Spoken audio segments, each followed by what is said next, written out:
आपने कभी ऐसा इंसान देखा है जो लाशों के पास बैठकर खाना खा ले, जिसकी आंखों में कत्ल के बाद भी एक सिक्का भर पछतावा ना हो? सोचिए, अगर आपके सामने कोई ऐसा आदमी आ जाए जो कहे मैंने 40 कत्ल किए हैं और एक भी गलती नहीं की, तो आप क्या करोगे?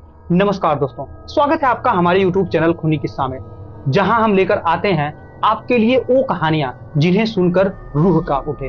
भागवत गीता में लिखा है कि अगर कोई बुरा है तो उसे खत्म करना पाप नहीं, और इसी लाइन को अपने जीवन का धर्म बना लिया एक ऐसे दरिंदे ने जिसने 40 की उम्र तक 40 से ज्यादा लोगों को काट कर मार डाला। जी हाँ, एक ऐसा दरिंदा जो ना सिर्फ हत्यारा था बल्कि एक जुनूनी साइको किलर, जिसे अपने हर हत्या पर गर्व था। उसका नाम था चंद्रकांत झा, और जब उसे गिरफ्तार किया गया तब ना डर, ना खौफ और ना ही कोई पश्चाताप। उसके चेहरे पर एक अजीब सी शांति थी, जैसे किसी तपस्वी के चेहरे पर होती है। लेकिन उस शांति के पीछे छिपा था एक ऐसा राक्षस जो अपने शिकारों को घर बुलाता था, उन्हें खाना खिलाता था और फिर उन्हीं के टुकड़े कर देता था। एक कहानी शुरू होती है 20 अक्टूबर 2006 को, जब तिहाड़ जेल के गेट नंबर 3 पर एक अनजान कॉल आती है।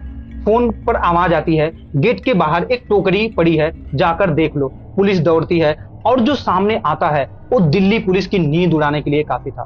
फुटपाथ पर एक बड़ी टोकरी रखी थी जिसमें एक इंसान का धड़ रस्सियों से कसकर बांधा हुआ था। नीचे एक चिट्ठी रखी थी जिसमें पूरे देश की न्याय व्यवस्था को खुलेआम गालियां दी गई थी, और आखिर में लिखा था catch me if you can. मतलब कातिल न सिर्फ कत्ल कर रहा था बल्कि सीधा पुलिस को चैलेंज भी कर रहा था। साफ था उसे न कानून का डर था, न पुलिस का और न ही समाज का। वो खेल खेल रहा था, खून का खेल। पुलिस ने कॉल ट्रेस किया तो पता चला कि वो कॉल एक एसटीडी बूथ से आया था। बूथ के बाहर एक चौकीदार था जिसने कहा कि उस दिन सिर्फ एक आदमी आया था। स्केच बना। आवाज की टोन से पता चला कि कॉल करने वाले का एक्सेंट बिहारी था। मामला बहुत जल्दी गंभीर हो गया। फिर आया 25 अप्रैल 2007। एक बार फिर उसी जगह उसी टोन में एक और कॉल आया। पुलिस फिर भागी और तिहाड़ के उसी गेट के बाहर एक और सरकटी लाश पाई गई। बॉडी को कुछ इस तरीके से बांधा गया था कि कोई खोल नहीं पा रहा था। तभी भीड़ में से एक आदमी ने कहा, मैं खोल सकता हूं, और उसने अपने चाकू से धड़ की रस्सियां काट दी।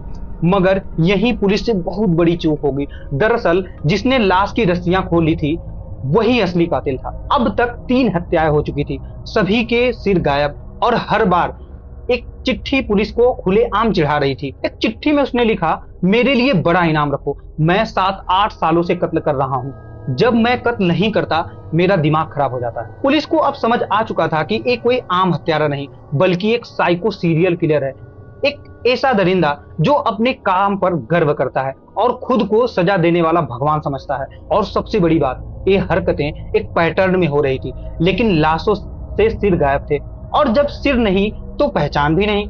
जैसे जैसे पुलिस की टेंशन बढ़ी, उन्हें याद आया 1998 में भी एक ऐसा केस हुआ था जिसमें तिहाड़ जेल के बाहर सरकटी लाश मिली थी। उस वक्त एक शक के आधार पर एक आरोपी पकड़ा गया था, लेकिन 3 साल तक कोई सबूत नहीं मिला और केस बंद कर दिया गया। अब पुलिस वहीं से धागा जोड़ने लगी। एक इन्फॉर्मर से खबर आई कि आजाद नगर में एक आदमी जिसका हुलिया चंद्रकांत जैसा है, वो एक डॉक्टर के पास बार बार जाता है। डॉक्टर से पूछताछ हुई और उसी वक्त उसी आदमी का डॉक्टर पे कॉल आया, कल मिलना है।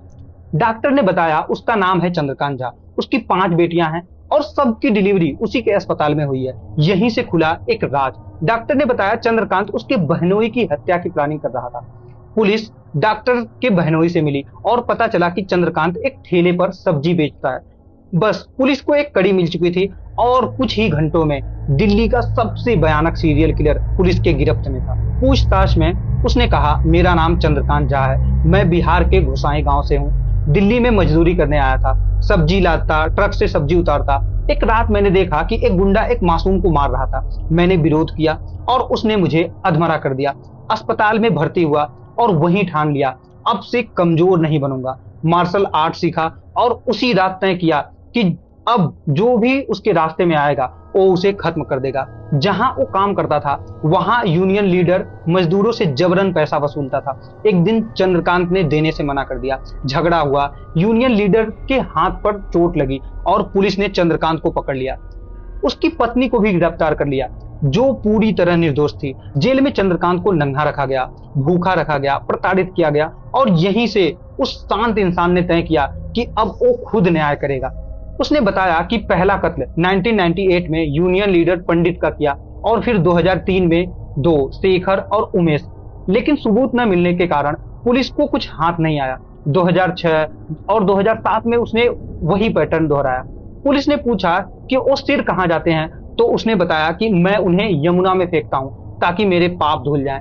उसका मानना था कि वो बुरे लोगों को मार रहा है और खुद को सुधारक समझता था।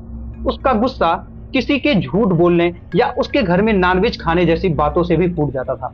अपने शिकारों से सबसे पहले वो दोस्ती करता था, उन्हें अपने घर बुलाता, उसका ख्याल रखता, लेकिन गलती बस एक और फिर उनका कत्ल कर देता।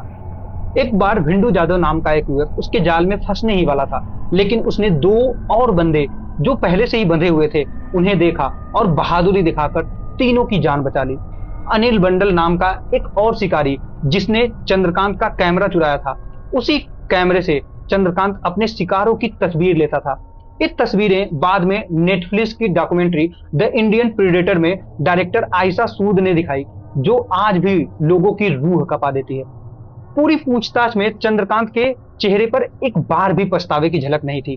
वो गर्व से अपनी कहानी सुना रहा था, जैसे कह रहा हो मैंने कुछ गलती नहीं किया। अब सवाल उठता है, आखिर ऐसा क्या हुआ कि एक इंसान इतना निर्दयी हो गया?